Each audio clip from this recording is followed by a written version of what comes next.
আমি যদি বলি যে আমরা সাদা কালো টেলিভিশন বলেন বা যেই সময় বলেন বিটিভির সময় বলেন যে সময় বলেন না কেন আমরা দেখার জন্য মুখিয়ে থাকতাম তাকে এবং তার সময়ের যারা যারা ছিলেন তারাই খুবই জনপ্রিয় ছিল। তারা কাজ করেছেন, কে এখনও কাজ করছেন, কে আবার কাজে ইস্তফা দিচ্ছেন বা কেউ বসে আছেন, কিন্তু তাদের অন্যান্য কাজগুলো কিন্তু থেমে নেই।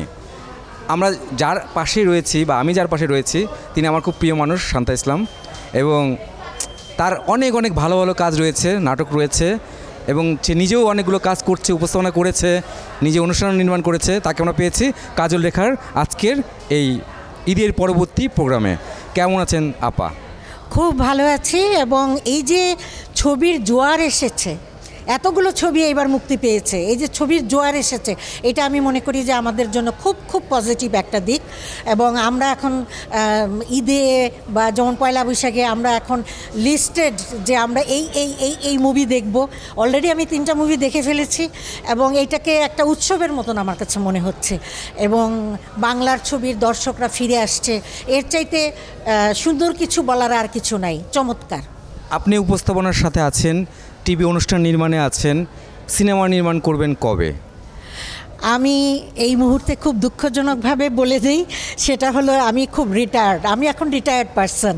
আমি এখন, আপনি তো পরীক্ষিত, আপনি তো জানেন, ফ্রেম জানেন, সবই জানেন। হ্যাঁ, কিন্তু আমি মনে করছি যে এখন বোধহয় আমার ছুটি নেওয়া উচিত।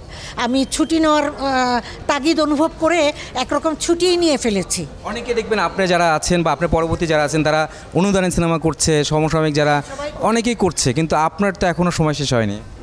না, সময় আমি নিজে যেহেতু ভিতর থেকে কিছু ফিল করছি না, আমি যেহেতু মনে করছি যে আমি এখন আমার ফ্যামিলি, আমার ছেলের বউ, নাতনি, তাদেরকে নিয়ে এবং আমার জনসাধারণ, আমার যারা এই যে যারা ফিল্ম বানাচ্ছে এখন, আমার সমসাময়িক সবাই ফিল্ম বানাচ্ছে, নতুন নতুন ছেলেমেয়েরা আসছে, তাদেরকে ঘিরে আমার যে যাত্রা, সেই যাত্রাটাকে আমি বহমান রাখতে চাই।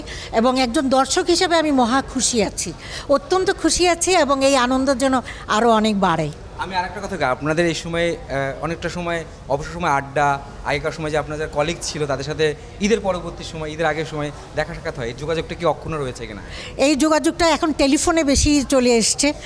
আর পান্থর সাথে আমি বলবো আমার কিন্তু সবসময় সাংবাদিকদের সাথে খুব চমৎকার একটা যোগাযোগ এবং বন্ধুত্ব ছিল, আড্ডা হতো বাড়িতে। সেখানে এই সময়টাতে পান্থ আমার খুব প্রিয় একজন, খুবই ভালো লাগার একজন, এবং সে আমাকে খুঁজে খুঁজে নক করে। এই যে নক করলা, এই যে এখনও নক করলা, এটাই তো অনেক বড় পাওয়া। পান্থ এখনও মিস করি আমরা যে সেই সময় চলে যাই, বিটিভির সময় চলে যায়, আগেকার সময় চলে যায়।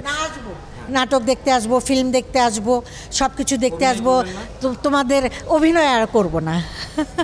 মানে এখন তো অনেকে গেস্ট অ্যাপারেন্স হিসেবে করে, আমি আর অভিনয়টা আর করবো না। এবং আমি মিডিয়া থেকে আসলে এই আজকেই প্রথম আমি ক্যামেরার সামনে বললাম যে আমি মিডিয়া থেকে বিদায় নিয়েছি।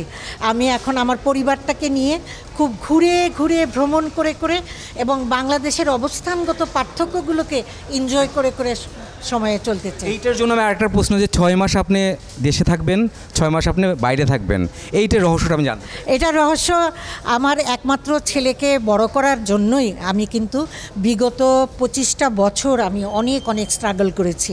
এখন সে নিজের পায়ে দাঁড়িয়ে গেছে, বিয়েও করেছে, তো এখন সে এবং আমি একসাথে, সে কিন্তু আমার বন্ধু, সবচাইতে কাছের বন্ধু, এবং সে এবং আমি যখন কাছাকাছি থাকি তখন কিন্তু আমরা অনেক বেশি এনজয় করি, এবং তার যেগুলো ভালো লাগার আমারও সেগুলো ভালো লাগার, এবং আমরা ঘুরে বেড়ানোটা অনেক বেশি পছন্দ করি।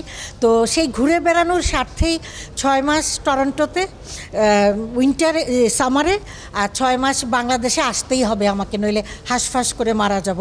সেই জন্য সেই 6 মাস বাংলাদেশে আমি কাটাবো, এবং এইভাবে সিনেমা দেখব, নাটক দেখব, পান্থদের সাথে যোগাযোগ হবে, দেখা হবে, এটাই আনন্দ। এবং সবার সাথে যোগাযোগ আছে, সবার সাথে যোগাযোগ হয়, সবাই যে ফিল করে, এটাতে আমি অনেক বেশি গর্বিত এবং আনন্দিত। আপনার অভিনয় নাটকগুলো কি অবসর সময় দেখেন কিনা? দেখলে কেমন লাগে? না, দেখি না, তবে খুব ভাল লাগে যখন সবাই আমার সাথে দেখা করতে আসে, এবং এত বছরের পুরনো নাটকগুলোর নাম যখন সবাই বলে, তখন সত্যি আমি তাদেরকে শ্রদ্ধা জানাই, তাদেরকে আমি অনেক ভালোবাসা জানাই। আপনার দীর্ঘ জীবন কামনা করি, সুন্দর সুস্থভাবে থাকেন আমাদের মাঝে, আপনি এরকম শান্তা ইসলামে থাকেন, এরকম চির সবুজ থাকেন। ওকে, এগিয়ে যাও।